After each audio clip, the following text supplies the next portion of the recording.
Kidlat News Updates. Mga balita ngayon, 21 loose firearms isinuko sa militar sa Cotabato.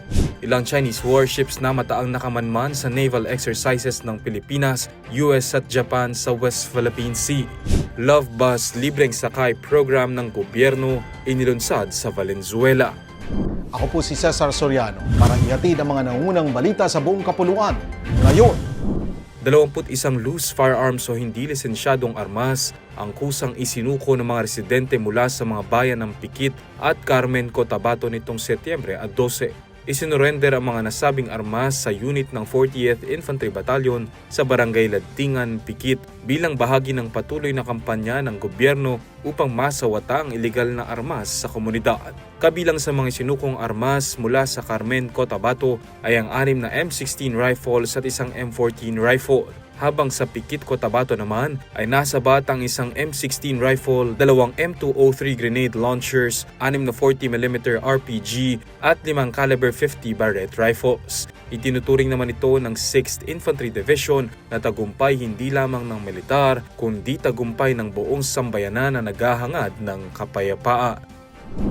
3 barko ng People's Liberation Army Navy ng China ang muling namataan sa West Philippine Sea sa kasagsagan ng ikalawa at huling araw ng Multilateral Maritime Cooperative Activity o MMCA ng Pilipinas, US at Japan Navies. Sa kabila nito, hindi naman inistorbo o kinompromiso ng mga barko ang anumang assets ng mga kalahok sa pagsasanay. Nagpatuloy pa rin ang sabay-sabay na paglayag sa WPS ng BRP Jose Rizal ng Philippine Navy, USS John Finn ng US Navy at JS Osumi ng Japan Self-Defense Forces kahapon Setyembre 13. Noong Biyernes pa lang ay napaulat ng nakamanman ng Chinese warships sa lugar dahilan para mag-issue ng radio challenge ang BRP Jose Rizal. Ngunit tugon ng Chinese Navy, ipinamamalas lang nito ang kanilang sovereign immunity. Pinangunahan ni Pangulong Ferdinand Marcos Jr. ang paglulunsad ng Love Bus libreng sakay program sa Valenzuela City nitong Setyembre 13.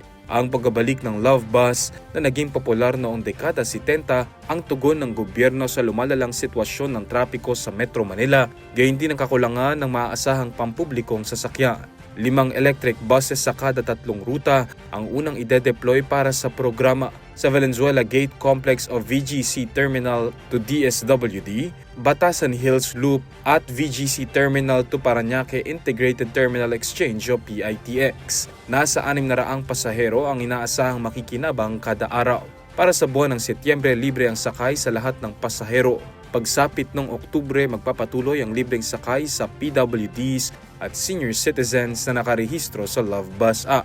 Maaari namang sumakay ng libre ang iba pang pasahero sa peak hours mula 6 a.m. to 9 a.m. at 5 p.m. to 8 p.m. Para sa Kidlat News Channel, ako si Renzel Lenon, nag-uula. ako po si Cesar Soriano kasama nyo sa bawat pagbuto ng balita.